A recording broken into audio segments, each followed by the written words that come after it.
તપતિ તપનો વાતી વાત સમિંધે વહ નિર્ધત્તે ધરણીરુદધી લંઘતે નૈવ વેલામ સોયમ શ્રીમાન નિખિલ જગતાં અંતરાત્માવતીર્ણો ધર્મં રક્ષન દિશતુ કુશલમ સ્વામિનારાયણો નઃ યદરોમવિવરેલીના અંડાનાં કોટયઃ પૃથક્ તદક્ષરં ગુણાતીतं નમામ્યહં ભગવતે શ્રી સ્વામિનારાયણાય નમો નમઃ. શ્રી અક્ષર પુરુષોત્તમાભ્યામ નમો નમઃ. શ્રી ગુણાતીતાનંદ સ્વામી મહારાજાય નમો નમઃ. શ્રી ભગતજી મહારાજાય નમો નમઃ. શ્રી શાસ્ત્રીજી મહારાજાય નમો નમઃ. શ્રી યોગીજી મહારાજાય નમો નમઃ. શ્રી પ્રમુખ સ્વામી મહારાજાય નમો નમઃ.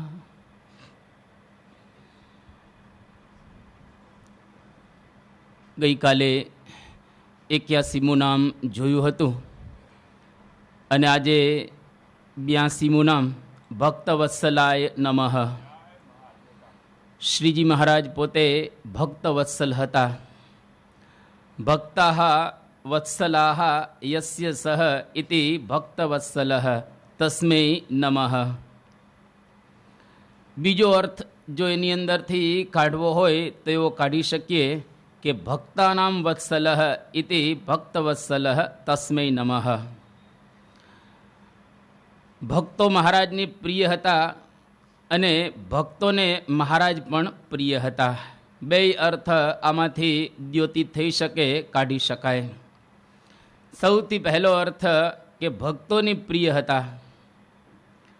મહારાજના વખતની અંદર લગભગ 3000 સાધુઓ અને 20 લાખ જેટલા હરિભક્તો હતા.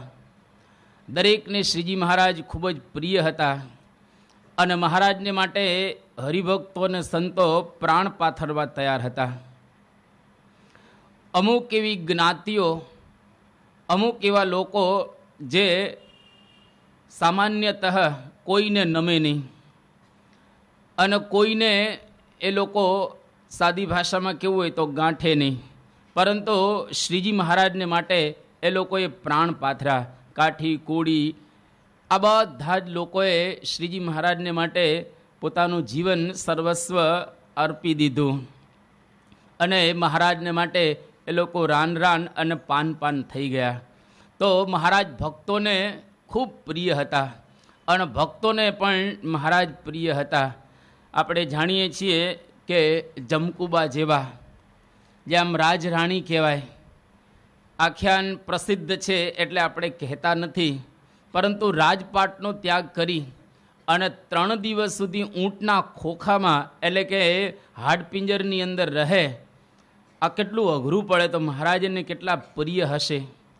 પૂંજા ડોડિયાએ જ્યારે સમાચાર સાંભળ્યા કે શ્રીજી મહારાજ ધામમાં સિધાવી ગયા છે તો એનો દેહ ન રહ્યો અને પૂંજા ડોડિયા પણ પ્રાણ છોડી દે છે. જ્યારે મહારાજની રાખ ખલાસ થઈ ગઈ એ વખતે જોબન પગીને આંચકો આવી ગયો કે બસ મહારાજની રાખ ખલાસ થઈ. અને જોબન પગી જેવો લૂંટારો જે કોઈને ગાંઠે નહીં એવો જોબન એ મહારાજને માટે એને પ્રાણનો ત્યાગ કરી દીધો. કુશળ કુંવરબા મહારાજ ધામમાં, મહારાજ ગયા પછી 15 દિવસે ધામમાં ચાલ્યા જાય છે. તો શ્રીજી મહારાજ એ ભક્તોને કેવા પ્રિય હશે આની ઉપરથી આપણને ખબર પડે. અને ભક્તો મહારાજને પ્રિય હતા. શ્રીજી મહારાજ કાર્યાણીના 6ઠ્ઠા વચનામૃતમાં કહે છે કે ભક્તો માટે જ બધું અમે ગ્રહણ કરીએ છીએ. અમારો દેહ ભક્તને માટે અમે કૃષ્ણાર્પણ કરી રાખ્યો છે. મધ્યના 33માં મહારાજ કહે છે કે અમારી સર્વે ક્રિયા ભગવાનના ભક્તને અર્થે છે, પણ અમારા સુખને માટે કોઈ ક્રિયા રહેલી નથી. એટલે શ્રીજી મહારાજને કેવા પોતાના ભક્તો વહાલા હશે, આની ઉપરથી આપણને ખ્યાલ આવે. અંત્યના 21માં વચનામૃતમાં મહારાજે કહ્યું કે એક રહેણી કહેણીએ મરવું એ ખૂબ જ અઘરું છે, પરંતુ અમારે તો આલોકની અંદર અને પરલોકમાં એક રહેણી કહેણીએ આ ભક્તોની સાથે જ રહેવું છે. અહીં પણ ભક્તોની સાથે અને ધામમાં પણ ભક્તોની સાથે જ અમારે આ રહેવું છે, એવી વાત મહારાજે કરી. તો શ્રીજી મહારાજને પ્રાણ થકી ભક્તો વહાલા હતા. જેમ નરસિંહ મહેતાએ ગાયું ને, પ્રાણ થકી મુને વૈષ્ણવ વાલા, ગજને માટે હું તો પાળો રે પડ્યો, ઊંચ નીચ હું તો કંઈ ન જાણું, મારા હરિજન જ્યાં હોય ત્યાં આ પ્રમાણે આવું. એટલે ભગવાનને કેટલા પોતાના ભક્તો વાલા છે આપણને ખ્યાલ આવે. એક વખત મહારાજ અતિશય બીમાર પડ્યા. હવે મહારાજને ધામમાં જવાની તૈયારી છે અને બસ થોડા દિવસોની અંદર મહારાજ ધામમાં જવાના છે. એ વખતે રોજકાના કાકાભાઈ એણે મહારાજને સંદેશો મોકલ્યો કે મહારાજ, હું બહુ બીમાર છું અને મને એવું લાગે છે કે આ મારો અંતકાળ નજીક આવી ગયો છે, તો તમે મને દર્શન આપવા માટે પધારો. મારી ખૂબ અંતરની ઈચ્છા છે. મહારાજ એની આરજુ ઈચ્છા અને સંકલ્પ જાણી અને પોતે બીમાર હતા, પોતે ધામમાં જવાની તૈયારી કરતા હતા, પથારીવશ હતા, તો પણ મહારાજે બ્રહ્મચારી આજુબાજુ સંતો જે હતા એમને કહ્યો કે આપણે રોજકા જવું છે, કે મહારાજ આ અવસ્થામાં કઈ રીતે જઈ શકાય, આપ ખૂબ બીમાર છો તો આપણે જવું નથી. મહારાજ કે ના, મારે જવું પડશે. કાકાભાઈ મને બહુ યાદ કરે છે, એટલે મારે એને દર્શન આપવા માટે અવશ્ય જવું પડશે.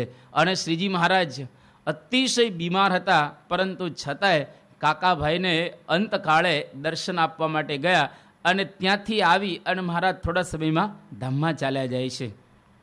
તો મહારાજને કેવા ભક્તો વહાલા હશે, આની ઉપરથી આપણને ખ્યાલ આવે કે શ્રીજી મહારાજ ભક્ત વત્સલ હતા. અરોષણાય નમઃ 83મું નામ. ન વિદ્યતે રોષઃ યસ્મિન ઇતિ અરોષણ તસ્મૈ નમઃ. રોષ એટલે કે ક્રોધ. શ્રીજી મહારાજને કોઈ પણ પ્રકારનો ક્રોધ ન હતો. મહારાજે મધ્યના 27માં વચનામૃતમાં કહ્યું કે અમારે તો 1 થી લાખ રૂપિયા સુધી કોઈ બગાડ કરે તો પણ અમારા સારું અમને ક્યારેય ક્રોધ ના આવે. કોઈ ધર્મનો લોપ કરતો હોય અથવા તો કોઈ ગરીબને પીડતો હોય કે અન્યાયનો કોઈ પક્ષ લે, એ વખતે અમને ક્રોધ આવે, પરંતુ અમારા માટે તો 1 થી લાખ રૂપિયાનું કોઈ નુકસાન કરે તો પણ ક્યારેય ક્રોધ આવતો નથી. આવા મહારાજ અરોષણ હતા, એટલે કે ક્રોધથી પોતે રહિત હતા. એટલા માટે તો બ્રહ્માનંદ સ્વામી એક વખત શ્રીજી મહારાજને કાવ્યમાં કહ્યું કે મહારાજ થોડો રોષ રાખવો, થોડો ક્રોધ કરવો, હાવ તમે ઠંડા ગાર જેવા રહો એ સારું નહીં. એટલે થોડો ક્રોધ કરવાની વાત બ્રહ્માનંદ સ્વામી કાવ્યમાં કહે છે કે સગુણ સ્વરૂપ ધર્યો તબ તો હરિ અતિ કૃપાલુપનો નહીં સારો. તમે સગુણ સ્વરૂપ ધારણ કરી અને આલોકની અંદર આવ્યા, નિર્ગુણ હો ધામમાં તો બરાબર છે, માટે આલોકની અંદર પધાર્યા છો તે અતિ કૃપાલુપનો નહીં સારો.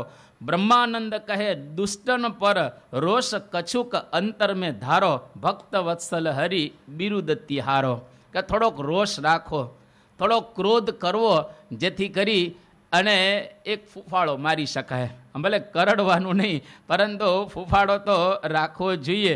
આવી વાત બ્રહ્માનંદ સ્વામી મહારાજને કરી. અને આપણી ગુરુ પરંપરામાં આપણને દેખાય કે સત્પુરુષોએ ક્યારેય ક્રોધ નથી રાખ્યો, ક્યારેય કોઈની ઉપર રોષ નથી રાખ્યો. યોગીજી મહારાજ કહેતા કે અમારી દુકાનમાં તો ક્રોધ જ મળે નહીં, આ માલ જ નથી. એક વખત ચૂની ભગત મોટે મોટેથી વાતું બોલતા હતા અને બાજુમાં બધા યુવકો કંઈક કંઠસ્થ કરતા હશે કે કંઈક વાંચતા હશે, એટલે એ લોકોને ખલેલ પહોંચતો હતો. અને યોગી બાપાને કહ્યું કે બાપા આ ચૂની ભગતને કહો ને કે મોટે મોટેથી બોલે છે, અમને મજા નથી આવતી. તો યોગીજી મહારાજ એને વઢવા ગયા ચૂની ભગતને ક્રોધ કરવા માટે. હવે યોગી બાપા જ્યાં એને વઢવા ગયા તો ચૂની ભગતને જોઈને યોગી બાપા હસી પડ્યા અને એને કીધા વિના પાછા આવી ગયા. જે કહેવા ગયા હતા કે ભાઈ તમારે આ અવાજ ન કરવો, પણ યોગીજી મહારાજ ત્યાંથી પાછા આવી ગયા. એક વખત બોચાસણમાં સ્વામી બાપા વિરાજમાન હતા અને ત્યાં ગુણાતીત ચરણ, હવે એમને કંઈક ભૂલ કરી હશે એટલે પ્રમુખ સ્વામી મહારાજ એને રૂમમાં બોલાવી ખાનગીમાં અને પછી ખૂબ વઢ્યા, એની પર ક્રોધ કર્યો. અને ગુણાતીત ચરણ બાપાની પાસેથી આશીર્વાદ લઈને બહાર ગયા. એ બાપા ભૂલ ન થાય, હવે કંઈક તમે દયા કરજો. તો સ્વામી આશીર્વાદ બહાર નીકળ્યા. અને બહાર નીકળ્યા તો ત્યાં બારણું ને બારી બે સાથે હતા. એટલે હવે આને બાટલીના કાચ જેવા જાડા ચશ્મા હતા, એટલે નંબર વધારે હતા. એટલે પેલા બારણું ખોલવાના બદલે બારી ખોલી. બારણું એને ખબર ન હોય કે આ બારી છે, આ બારણું નથી. એટલે જેવી બારી ખોલી તો સ્વામી બાપા એકદમ ખડખડાટ હસી પડ્યા કે આ હમણાં તો ક્રોધ કરે છે, હમણાં તો એની ઉપર ગરમ થયા હતા બાપા, પરંતુ આવું દ્રશ્ય જોયું એકદમ બાપા હસી પડ્યા. એટલે સત્પુરુષોને કે ભગવાનને કોઈની ઉપર રોષ નથી હોતો. એ દરેકના ઉપર અમી વરસાવતા હોય છે, પરંતુ કોઈ ધર્મલોપ કરે, કોઈ મર્યાદાનું ખંડન કરે, અથવા તો કોઈ કુસંગની અંદર જતો રહે, કોઈ ખોટા પક્ષની અંદર જતો રહેતો હોય, અથવા તો ખટપટ કરતો હોય કે આજ્ઞા લોપતો હોય કે ઉપાસનામાં ગડબડ ગોટા કરતો હોય, ત્યારે સત્પુરુષને અથવા તો ભગવાનને ક્રોધ ઉપજતો હોય છે. બાકી એમનેમ ક્યારે એને ક્રોધ ઉપજતો હોતો નથી. 84 નામની અંદર શતાનંદ સ્વામી કહે છે કે મહારાજ કેવા હતા, દીર્ઘદર્શીને નમઃ. દીર્ઘશ્ચાસૌ દર્શી ચ દીર્ઘદર્શી તસ્મૈ નમઃ. મહારાજ બહુ દૂર સુદૂરનું જોઈ શકતા હતા અને એટલા માટે શ્રીજી મહારાજ સમગ્ર ભારત વર્ષની અંદર 7 વર્ષ સુધી વિચરણમાં નીકળ્યા. હવે 7 વર્ષ આમ જોઈએ તો સીધા જો આવી ગયા હોત ને ગુજરાતમાં તો 7 વર્ષ વધારે કામ થઈ શકત, પણ મહારાજ 7 વર્ષ વનવિચરણની અંદર નીકળ્યા. અને 2-4 જગ્યા એવી છે કે જ્યાં આગળ મહારાજ 6 મહિના, 4 મહિના, 8 મહિના, 1 વર્ષ આવું રહ્યા. જગન્નાથપુરીની અંદર 8 મહિના રહ્યા. પુલ્હાશ્રમની અંદર મહારાજ 2-3 મહિના કે 4 મહિના રહે છે. ભલા ગોપાલ યોગીની પાસે 1 વર્ષ ગાળ્યો. અને આવી રીતે મહારાજ 2-3 જગ્યાએ વધારે છે લગભગ 2.5-3 વર્ષ તો એમાં જ પસાર થઈ ગયા. અને પછી 4 વર્ષ મહારાજે વિચરણ કર્યું. પણ આખા ભારતની અંદર ફરવાને બદલે શ્રીજી મહારાજ જો સીધા લોજમાં આવ્યા તો ઘણું કામ થઈ શકે. પણ મહારાજને એક એવો સંપ્રદાય સ્થાપવો હતો. મહારાજ એવું એક કાર્ય કરવા માગતા હતા કે બહુ જ લાંબા કાળ સુધી ચાલે.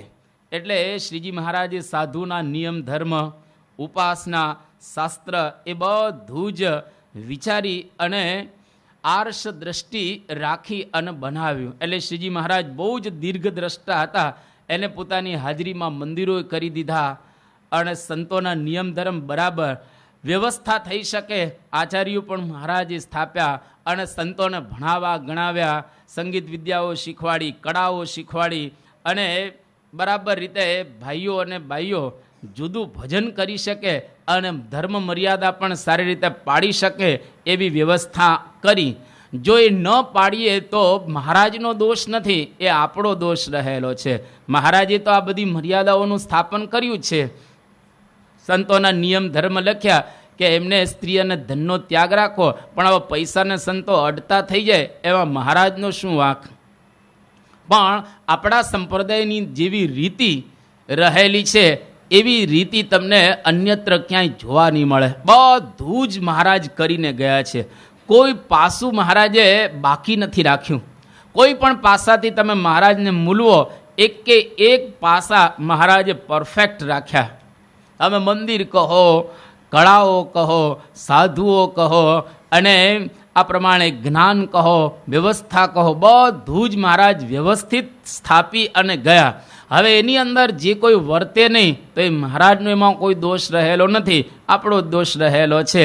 એટલા માટે મહારાજ ગુરુ પરંપરા પણ શુદ્ધ પોતે સ્થાપીને ગયા છે અને અક્ષુણ્ણ ગુરુ પરંપરા અત્યારે ચાલી આવેલી છે.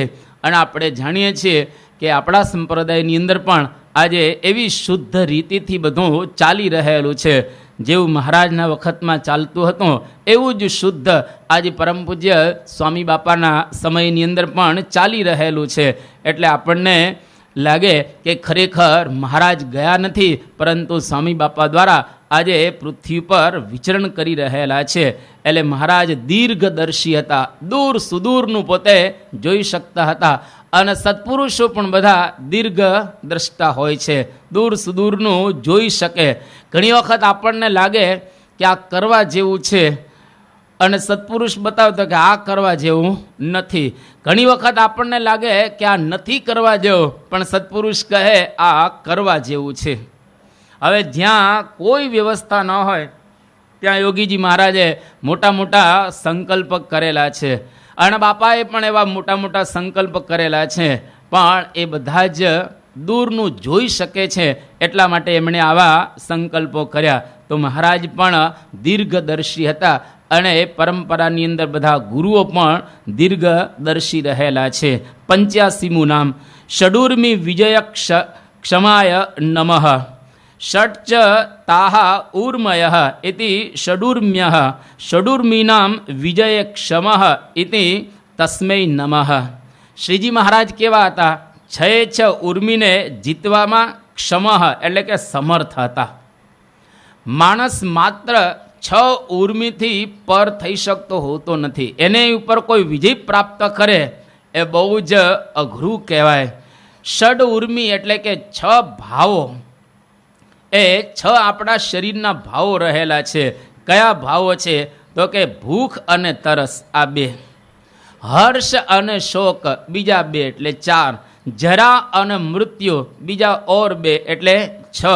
આ 6 ઉર્મિઓ છે. એ માણસ માત્રને 6 ઉર્મિઓ પીડતી હોય છે અને એની અંદર એ પોતે સંલગ્ન થયેલો હોય છે. પરંતુ 6 ઉર્મિથી પર થવો ખૂબ અઘરું છે. એમાં સૌથી પહેલી 2 ઉર્મિ ભૂખ અને તરસ. એના માટે શાસ્ત્રોમાં કહ્યું કે બુભુક્ષિતમ કિમ ન કરોતિ પાપમ. જે માણસ ભૂખ્યો હોય ને તરસ્યો હોય એ પાપ કરે જ. કારણ કે ખાવા માટે તમે જોજો કોઈ પણ જગ્યાએ અને પીવા માટે બધા જ એની અંદર લાલાયિત થતા હોય અને બધા જ એમાં વલખા મારતા હોય. સમયા ઉત્સવની અંદર મોટામાં મોટો આ વિભાગ હોય છે ખાવા પીવાનો, અને એમાં જો સચવાઈ ગયું તો સમજી લો બધું સચવાઈ ગયું. અને ખાવા પીવામાં જો ગડબડ થાય તો બધું જ ગડબડ થઈ જાય. જેમ પરીક્ષિત રાજા હતા, હવે પોતે બપોર સુધી શિકાર કર્યો અને બપોરે એને તરસ લાગી હતી, એટલે કોઈ જગ્યાએ પાણી ન મળ્યું અને એક દૂર આશ્રમ જોયો શમીકનો, અને આશ્રમની અંદર પાણી પીવા માટે જાય છે તો શમીક ઋષિ તો શાંતિથી ધ્યાન કરતા હતા. આશ્રમમાં પાણી શોધી લેવું જોઈતું હતું એને, અથવા તો આશ્રમની અંદર ગયા હોત તો કદાચ કોઈક જગ્યાએ પાણી મળી રહેત. પણ હવે રાજાને ત્યાં આગળ ભૂખ લાગી હતી ને તરસે લાગી હતી, કારણ કે હરણ કોઈ મળ્યું નહોતું, એટલે શિકાર થયો ન એટલો, એટલે એને ખાધું નહોતું અને તરસ લાગી હતી. એટલે બુભુક્ષિતમ પિપાસિતમ કિમ ન કરોતિ પાપમ.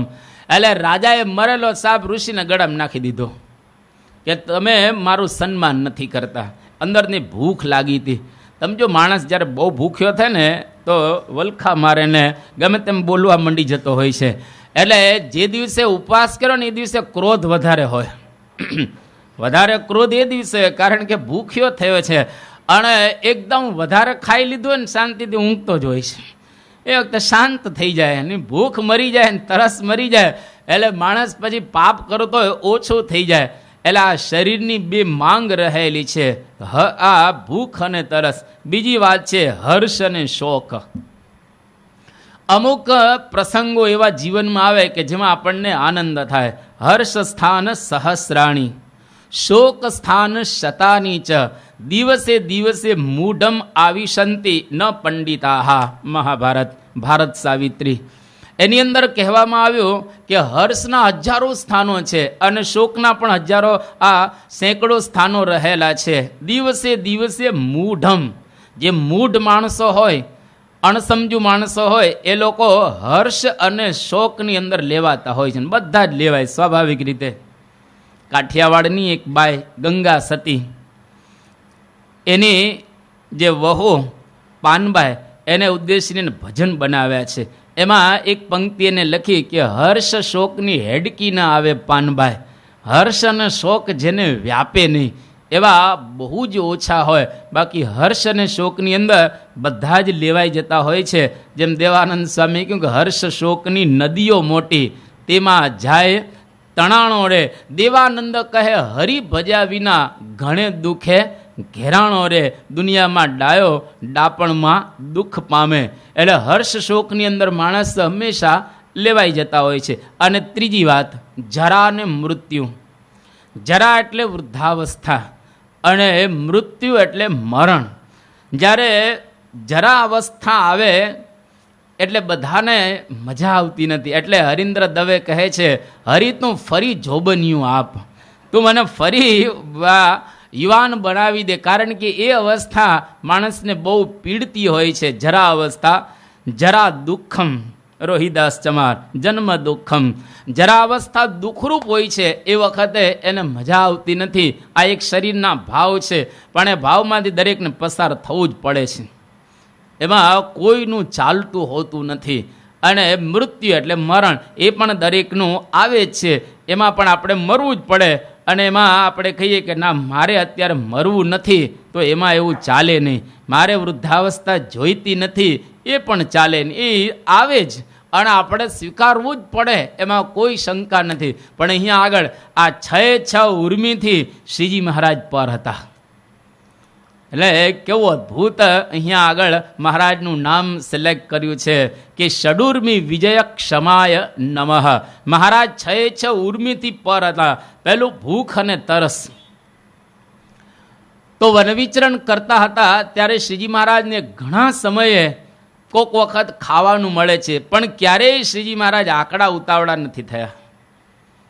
કોક વખત મહારાજ ભૂખ્યા રહ્યા છે, પણ ક્યારેય આકડા ઉતાવળા નથી થયા. હવે ગિરનાર પર્વત ઉપરથી આવ્યા હોય અને ભયંકર ભૂખ લાગી હોય અને 18 વખત જે વ્યક્તિને કોઈ આમ ઉઠાડે તેનો પિત્તો જાય કે નહીં? જાય જ. પણ મહારાજ બહુ શાંતિથી ધીરજતાથી જ્યાં બેસાડ્યા ત્યાં 19મી વખત એને જમી લીધું. એટલે મહારાજને ભૂખ તરસના કોઈ ભાવો ક્યારેય નડેલા નથી.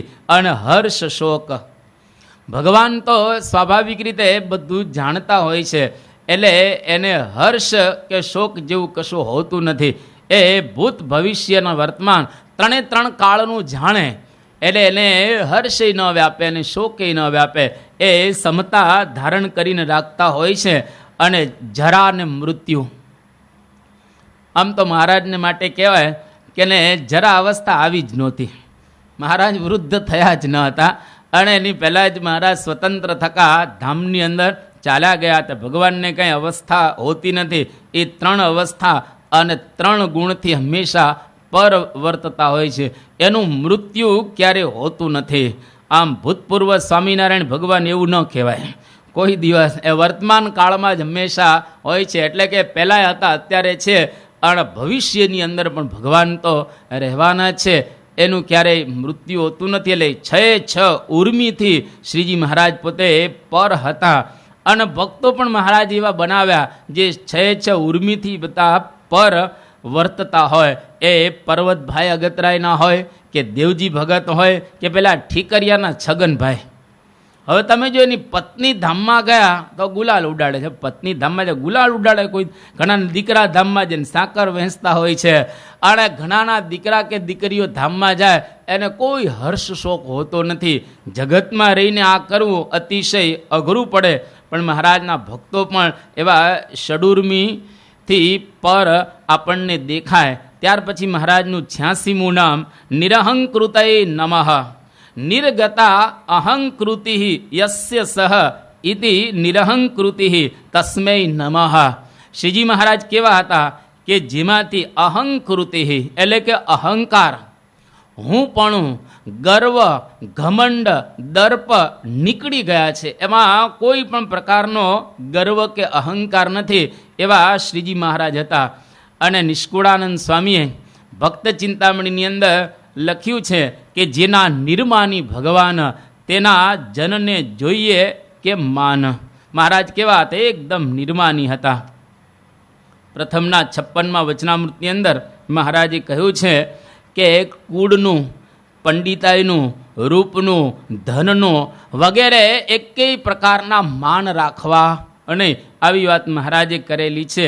અને શ્રીજી મહારાજને ઘણા બધા લોકો મોચી કરતા, પણ ક્યારેય મહારાજ આ ડિસ્ટર્બ થયા નથી. અરે એટલું જ નહીં, મહારાજનો વિરોધ નથી કર્યો ક્યારે. એટલે કોક તમને વળી કહે ને કે તું મોચી છે તો કે જોયા જા છપૈયામાં, તું જોયા અમારા કુળના હજુ ત્યાં આગળ છે. પણ કોઈ દિવસ મહારાજને આવા કોઈ નીચા કયા તો પણ મહારાજે ક્યારેય એમનો વિરોધ કર્યો નથી. અને એમને ગર્વ જ નહીં, અહંકાર જ કોઈ પણ પ્રકારનો નહીં. જે બોલવું હોય તો ભલે ને બોલે આપણા માટે. જો થોડું ઘણું માન હોય, થોડું ઘણું કદાચ અભિમાન હોય તો માણસ છે ને જવાબ આપે.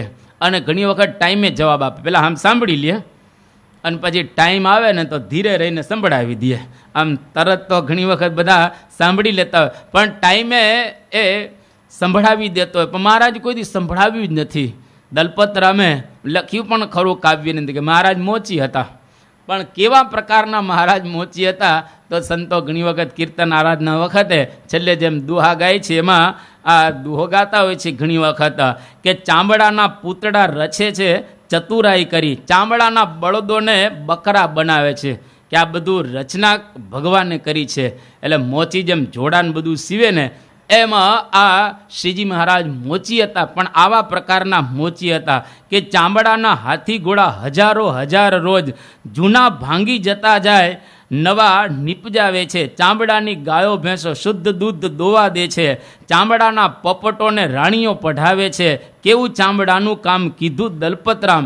એવા મોચીની અમોને ભક્તિ ભલી ભાવે છે. આવા મોચી સ્વામિનારાયણ હતા કે એમણે આ બધા ચામડાના પૂતળા બનાવ્યા, ગાયો બનાવી, ભેંસો બનાવી, માણસો બનાવ્યા. તો શ્રીજી મહારાજ એવા મોચી હતા. અને એવા મોચીની દલપતરામ કે અમને ભક્તિ ભાવે છે. ટૂંકમાં શ્રીજી મહારાજને કોઈ મોચી કયા, બીજા ત્રીજા કયા, પણ મહારાજે ક્યારેય એની સામે જવાબ આપ્યો. કેટલા બધા નિર્માની હતા. એક વખત મહારાજ બધા સંતોને કહે છે કે આપણી માણકી ઘોડી બીમાર પડી છે. હવે માણકી ઘોડીની આપણે દવા કરવાની છે, પરંતુ એના માટે જો શ્રેષ્ઠ કોઈ દવા હોય તો બધા સંતોનું ચરણામૃત આપણે એમને પાઈએ તો માણકી ઘોડીની બીમારી જતી રહે. એટલે એક મોટું વાસણ રાખવામાં આવ્યું ને બધા સંતો પોતાના ચરણીમાં બોળે અને ત્યાંથી એમ પસાર થઈ જાય. નિત્યાનંદ સ્વામી આવ્યા અને કહ્યું મહારાજે કે ચરણ બોળો, આ માણકી ઘોડી બીમાર છે, એને સંતોનું ચરણામૃત પાવાનું છે. નિત્યાનંદ સ્વામી સમજી ગયા કે આ માણકી ઘોડીને પાવાનું નથી અને એમને ચરણ ન બોળ્યા. પછી બધા સંતો જ્યારે ચરણ બોળી લે છે ત્યારે શ્રીજી મહારાજ એ જે પાણી હતો એ પોતે અંગીકાર કરે, એ પોતે પી ગયા. હવે બધા ચરણામૃત બધા સંતોનું મહારાજ પીવે. કેટલા શ્રીજી મહારાજ નિર્માની હશે, આપણને આની ઉપરથી ખ્યાલ આવે. ઘણી વખત મહારાજ સંતોની ચરણરજ માથે ચડાવતા.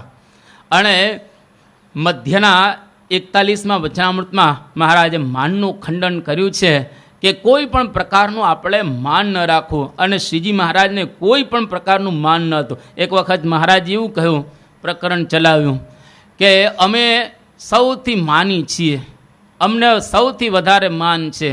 એ કેમ?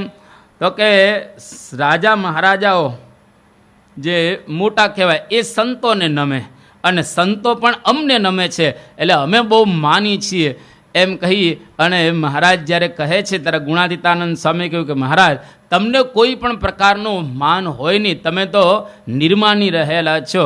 ત્યાર પછી આપણે 105મું નામ આવવાનું છે, ગતસ્મયાય નમઃ. એમાં 2-3 પ્રસંગો આપણે જોશું. પણ ટૂંકમાં શ્રીજી મહારાજ એકદમ નિર્માની હતા. કોઈ પણ પ્રકારનું એમની અંદર ઘમંડ કે માન હતું નહીં. 87મું નામ અદ્રોહાય નમઃ. ન વિદ્યતે દ્રોહ યસ્મિન ઇતિ અદ્રોહ તસ્મૈ નમઃ. મહારાજ કોઈ પ્રત્યે દ્રોહ બુદ્ધિ જ રાખતા ન હતા. બધાના મહારાજ સુહૃદ હતા.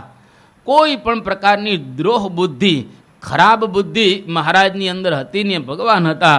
એટલા માટે ભાગવતની અંદર એક નાનકડી પંક્તિ સુહૃદ સર્વદેહીનામ. ગીતાની અંદર પણ એક શ્લોક છે સુહૃદ સર્વભૂતાનામ. એક જગ્યાએ સર્વદેહીનામ, એક જગ્યાએ સર્વભૂતાનામ. એટલે બધાના શ્રીજી મહારાજ સુહૃદ હતા, મિત્ર હતા.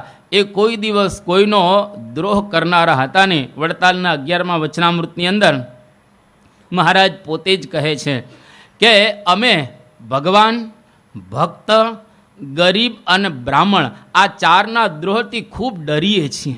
ભગવાનને ક્યાંય વન વિચરણમાં ડર ન લાગ્યો.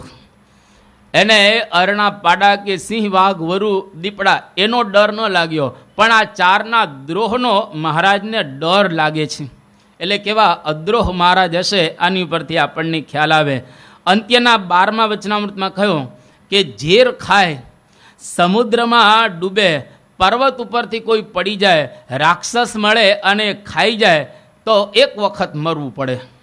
આ બધામાં એક જ વખત મરવાનું. પણ કોઈ ભગવાનના ભક્તનો દ્રોહ કરે તો અનંત વખત એને મરવું પડે. માટે આ ભગવાનના ભક્તના દ્રોહની અંદર ક્યારેય પડવું નહીં. આવી વાત મહારાજ કરે છે. એટલે મધ્યના 28માં જીવન દોરીની અને મધ્યના આ પ્રમાણે 46મા વચનામૃતની અંદર મરણ દોરીની મહારાજ વાત કરે છે કે ભક્તનો કોઈ દ્રોહ કરે તો એ મરણ દોરી સમાન કહેવાય. એટલે એ મર્યો જ કહેવાય. એટલા માટે શ્રીજી મહારાજ ક્યારેય કોઈ ભક્તોનો એ દ્રોહ પોતે કરતા ન હતા. અને મહારાજે મધ્યના 40મા વચનામૃતની અંદર એક ચરિત્ર કર્યું. દરરોજ દંડવત કરતા હતા, એના કરતાં એક દંડવત વધારે કર્યો. એટલે સુકમુનિ સ્વામીએ પૂછ્યું કે મહારાજ કેમ એક દંડવત આજે વધારે કર્યો? ત્યારે શ્રીજી મહારાજ બોલ્યા કે જાણે અથવા અજાણે અમારાથી કોઈ ભક્તનો દ્રોહ ન થઈ જાય એટલા માટે આજે અમે એક દંડવત અધિક કર્યો. અને કદાચ કોઈકનો જાણે અજાણે દ્રોહ થઈ જાય તો ભગવાન માફ કરે. આપણે પણ દરરોજ એક દંડવત અધિક કરતા હોઈએ છીએ.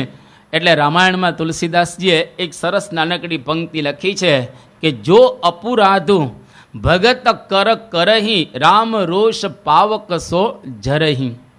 કોઈ ભગવાનના ભક્તોનો દ્રોહ કરે તો એ ભગવાન ક્યારેય સહન કરી શકતા હોતા નથી અને અગ્નિ સમાન એને બાળી નાખતા હોય છે.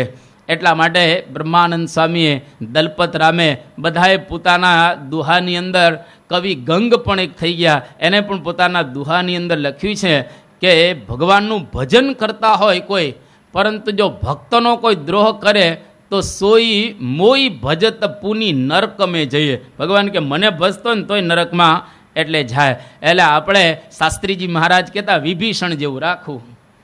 જેમ રાવણ હતો એણે સીતાને કહેતા ભક્તને પ્રેમ કર્યો અને રામનો એને દ્રોહ કર્યો એટલે એનું માથું કપાણું. શૂર્પણખા હતા, એણે રામને કહેતા ભગવાનને પ્રેમ કર્યો અને ભક્ત એવા સીતાનો દ્રોહ કર્યો એટલે એના નાક કાન કપાણા. અને વિભીષણે રામ, લક્ષ્મણને, જાનકી અને જય બોલો હનુમાન કે એ ત્રણેયને રાખ્યા તો આ પ્રમાણે ભક્ત કહેવાના. એમ આપણે ક્યારેય ભગવાન કે ભગવાનના ભક્તના દ્રોહની અંદર પડવું નહીં. મહારાજ એવા અદ્રોહ હતા, કોઈના દ્રોહની અંદર પોતે પડતા ન હતા. ત્યાર પછી 88મું નામ રુજવે નમઃ. બહુ સરળ ને નાનું નામ છે. રુજુ એટલે કે કોમળ, સરળ. મહારાજ સર્વ રીતે કોમળ હતા અને સર્વ રીતે સરળ હતા. મહારાજના અંગ પ્રત્યંગો પણ કોમળ હતા અને મહારાજનો સ્વભાવ પણ કોમળ. આજે અક્ષરધામ ગાંધીનગરમાં મહારાજના વાળ છે. એટલે અમે વાળ જોશો તો ખબર પડશે એકદમ આમ મહારાજના જે વાળ છે ને એ આમ જરા ભૂરા જેવા છે. આમ ભૂરા જેવા મહારાજના વાળ છે. એટલે વાળ ઉપરથી ને આપણને લાગે કે આ કોમળ સ્વભાવના હશે. ઘણી વખત એક વાળ ઉપરથી માણસના સ્વભાવો આખા આ લોકો કહી દેતા હોય છે. તો શ્રીજી મહારાજના વાળ પણ એવા કોમળ હતા અને મહારાજનો સ્વભાવ એ પણ અતિશય કોમળ હતો. કોઈ દિવસ કોઈ સંજોગોમાં મહારાજ ક્યારેય કોઈ પ્રત્યે આ પ્રમાણે એ ખરાબ ભાવના રાખતા નહીં. ઘણી વખત માણસ છે ને ઉપરથી કોમળ હોય, અંદરથી મહાકાટ હોય અને એટલો બધો ખરાબ હોય. સાદી ભાષામાં કહેવું હોય તો અમુક દેશના લોકો, આપણે નામ નથી આપતા, પણ અમુક દેશના લોકો ઉપરથી એટલું હસતા હોય અને આમ તમને લાગે કે ખરેખર આપણા છે, પણ એ પાછળથી તમને ખંજર મારી દેતા હોય. એટલે શરીરથી કોમળ દેખાય, હસતા હોય, બધું બરાબર હોય, પણ પાછળથી ખંજર મારી દે અને તમારો નાશ કરે. એટલે હસતા માણસો ઘણી વખત અંદરથી કુટિલ અને વાંકા હોય છે અને બહારથી દેખાતા કુટિલ અંદરથી કોમળ હોય છે. આવું પણ એક ચિંતકે કીધેલું છે. પણ ટૂંકમાં મહારાજ મનસ્યેકમ વચસ્યેકમ કર્મણ્યેકમ મહાત્મનામ મનસ્ય અન્યદ વચસ્ય અન્યદ અને કર્મણ્યન્યદ દુરાત્મનામ. મહારાજ એકદમ મહાત્મા હતા. મન કર્મ અને વચને કોઈ દિવસ કોઈનો પણ દ્રોહ ન કરે અને અતિશય સરળ એ શ્રીજી મહારાજ હતા. યોગીજી મહારાજ યોગી ગીતામાં કહ્યું ને કે કટ વળી જવું, અને મહારાજ કટ વળી જતા. ભક્તો એમને આગ્રહ કરે તો મહારાજ તરત જ પોતે વળી જતા અને સરળ થઈ જતા ભગવાન હોવા છતાંય. અને મહારાજનો આવો એક કોમળ સ્વભાવ અહીંયા આગળ બતાવી અને 89મું નામ સર્વોપકારકાય નમઃ. સર્વેષુ ઉપકારક ઇતિ સર્વોપકારક તસ્મૈ નમઃ. મહારાજ દરેકનું હિત કરનારા, દરેકની ઉપર ઉપકાર કરનારા હતા. અરે નાસ્તિકો હોય, જે લોકો શ્રીજી મહારાજને માનતા ન હતા, દ્રોહ કરતા હતા, એવાનો પણ મહારાજે ઉપકાર કરેલો છે. આપણે સર્વજીવ હિતાવહ અને ઉદારાય આ બે નામની અંદર આનો વિસ્તાર જોઈ ગયા છીએ, એટલે અહીંયા આગળ આનો વિસ્તાર આપણે કરતા નથી. પરંતુ મહારાજ અન્ન, ધન, વસ્ત્ર અને પદાર્થ વગેરે આપી અને દરેકની ઉપર ઉપકાર કરનારા હતા. અને એવો જ ઉપકાર કરનારા આપણા ગુરુઓ પણ આપણને એ દેખાય. યોગીજી મહારાજ, એમનો એક પ્રસંગ કે યોગીજી મહારાજ ગોંડલમાં હતા એક વખત અને બે સંતો આવ્યા. ગોવિંદાનંદ સ્વામી જે જૂના મંદિરના આ બંને સંતો હતા અને યોગીજી મહારાજને કહ્યું કે અમારે અહીંયા આગળ ઉતારો લેવો છે. યોગીજી મહારાજ કે આવો આવો અહીં ઉતરો, એને ઉતારો આપ્યો. પછી ખૂબ આગતા સ્વાગતા યોગીજી મહારાજે એમની કરી. પછી એ લોકો વિદાય લઈને જતા હતા. એટલે યોગીજી મહારાજ એમને પૂછે છે કે કંઈ સેવા તમારી કરીએ? એ કે સ્વામી આમ તો અમે કાશી જઈએ છીએ અત્યારે, અને ત્યાં રહેવાની વ્યવસ્થા થઈ ગઈ છે કાશીની અંદર, પણ ચોપડાના 150 રૂપિયા અમારી પાસે નથી. જો તમે આ પુસ્તકોના 150 રૂપિયા અમને આપો તો સારું. હવે એ વખતે ગોંડલની અંદર સિલક નહીં, અને આપણે જાણીએ છીએ ગોંડલથી કાગળ લખે છે. એક વખત યોગી બાપા શાસ્ત્રીજી મહારાજને મુંબઈમાં કે હવે ₹1 સિલકમાં છે એક કાગળ. બીજો કાગળ એવો લખે છે કે હવે સ્વામી શ્રીજી સિલકમાં છે. એટલે કે કંઈ અહીંયા છે જ નહીં. હવે આવી પરિસ્થિતિની અંદર યોગીજી મહારાજને કહે છે કે પુસ્તકના 150 રૂપિયા જોઈએ છે. હવે યોગીજી મહારાજ ઉછીના કોકની પાસેથી લઈ અને 150 રૂપિયા એને અપાવે છે અને કહ્યું કે તમે આ 150 રૂપિયા લઈ જાઓ પુસ્તકના. પછી યોગીજી મહારાજ આશીર્વાદ પણ બંને સંતોને આપ્યા અને કે ભણી ગણી હોશિયાર થઈ અને વિદ્વાન થઈ અને સંપ્રદાયની સેવા કરજો. આમ યોગીજી મહારાજ આશીર્વાદ જેવા આપ્યા ને બે સાધુ ત્યાં રડી પડ્યા અને બે એકદમ રડવા માંડે છે. ત્યારે યોગીજી મહારાજ કે કેમ રડો છો? ત્યારે બંને બોલ્યા કે અમે તમને મારવા માટે ગઢડાથી કેરિયા આવેલા અને તમને અમે ખૂબ મારેલા હતા, પરંતુ છતાંય તમે અમારી પર આવો ઉપકાર કર્યો, કોઈ પણ પ્રકારનો દ્વેષ ભાવ અમારા પ્રત્યે રાખ્યો નહીં. ખરેખર જોગી તમારા જેવા કોઈ સાધુ નથી. એટલે એમને કોઈ પ્રત્યે રોષ નહીં. આ પ્રમાણે એમને કોઈ પણ પ્રત્યે રાગ દ્વેષ નહીં. એટલે આવો યોગીજી મહારાજનો સ્વભાવ હતો અને મહારાજનો સ્વભાવ પણ આવો જ હતો. આપણે જાણીએ છીએ કે જીવા ખાચર પણ શ્રીજી મહારાજને મારવા તૈયાર થયા હતા, પણ જીવા ખાચરનો જ્યારે અંતકાળ આવ્યો એ વખતે શ્રીજી મહારાજ એના એક પણ ગુનાની સામે જોતા નથી અને પોતાના દિવ્ય અક્ષરધામની અંદર જીવા ખાચરને મહારાજ એ લઈ જાય છે. અને આજે સ્વામી બાપા પણ એનું ખરાબ કરનારા, એને ઝેર આપનારા, એને પણ સ્વામી બાપાએ આજીવન નભાવ્યા છે. એની પણ છેક સુધી છેલ્લા શ્વાસ સુધી બાપાએ સેવા કરી છે. આની ઉપરથી આપણને ખ્યાલ આવે કે સત્પુરુષ અને શ્રીજી મહારાજનો સ્વભાવ સર્વોપકારક, બધાને ઉપકાર કરનારો હતો અને અત્યારે છે.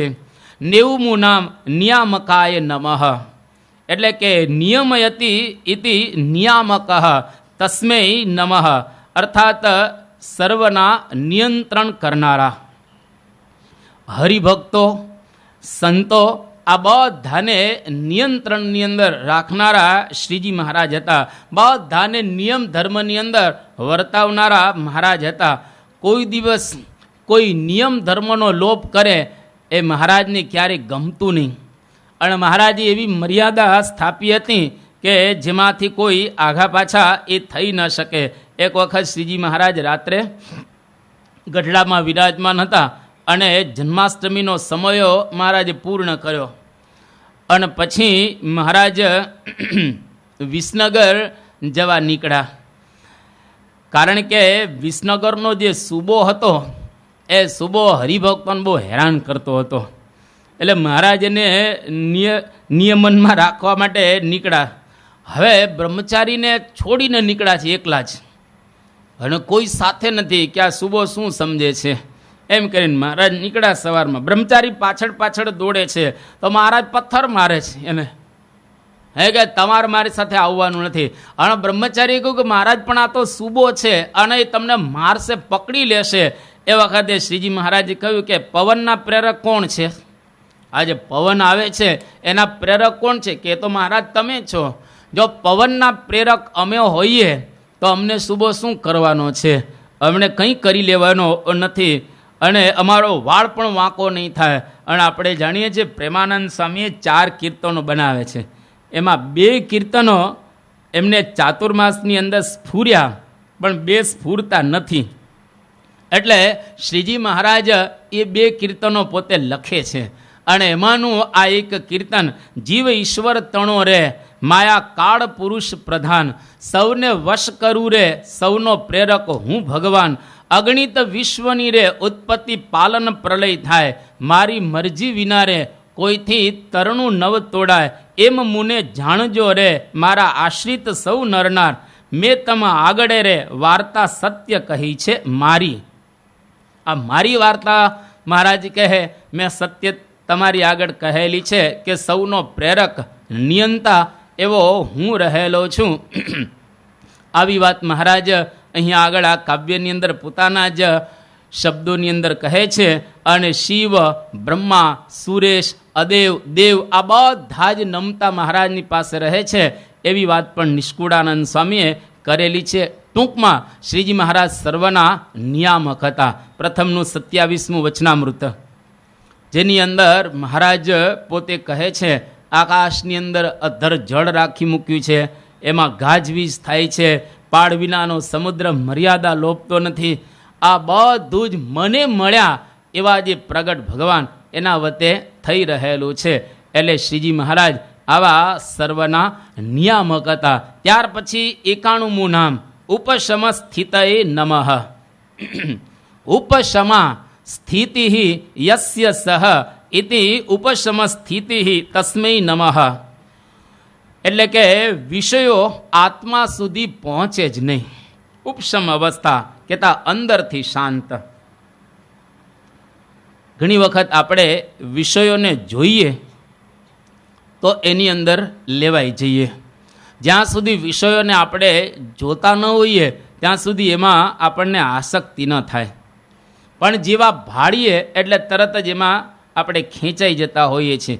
પણ ઘણી વખત એવું બનતું હોય છે કે આપણી આજુબાજુ કોઈ વિષયો જ ન હોય, પણ એક મન દ્વારા વિષયોનું જગત ઊભું કરી દઈએ અને મનથી ઘણી વખત વિષયો ભોગવતા હોઈએ છીએ. એટલે એક ચિંતક એવી વાત કરી કે ખુલ્લી આંખ કરતાં બંધ આંખે વધારે વિષય ભોગવાય છે. એટલા માટે માણસ વિષય ભોગવતી વખતે આંખ બંધ રાખતો હોય છે. આ ચિંતકના એ શબ્દો રહેલા છે. એટલે બંધ આંખ કરે એટલે એનો વધારે દુનિયા સ્પષ્ટ દેખાય, ઘણું બધું એને દેખાતું હોય છે. એટલે માણસ બહારથી શાંત છે પણ અંદરથી અશાંત છે.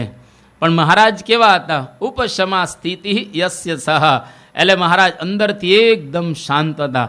કોઈ પણ પ્રકારની એમને અંદર વિષય ભોગવવાની મહેચ્છા કે ઈચ્છા હતી નહીં. ઉપશમ સ્થિતિ એટલે એકદમ શાંત અવસ્થા. મહારાજે અમદાવાદનું 3જું વચરામૃત લખ્યું, એમાં એવી વાત કરી કે સ્ત્રી અને પુરુષને પરણાવ્યા હોય અને મહારાજે કહ્યું કે પહેલાં પ્રીતિ હોય, 3 દિવસ અને 3 રાત્રિ સુધી ચલાવ્યા હોય, ખાવા પીવાનું ન મળ્યું હોય, ઉજાગરો કર્યો હોય, લોથપોથ થઈ ગયા હોય અને પછી મહારાજ કે ભેગા થાય તો એમને કોઈ પણ પ્રકારનું સુખ ના આવે, જાણે લાકડા બે હોય એવી રીતે, આને કહેવાય ઉપસમ સ્થિતિ. અને બીજી વાત કરી કે મહી નદી જેવી એક નદી હોય અને એમાં ઘોડાપૂર આવ્યું હોય અને એમાં તમે જે નાખો ને બધું ખેંચાઈ જાય, તણાઈ જાય.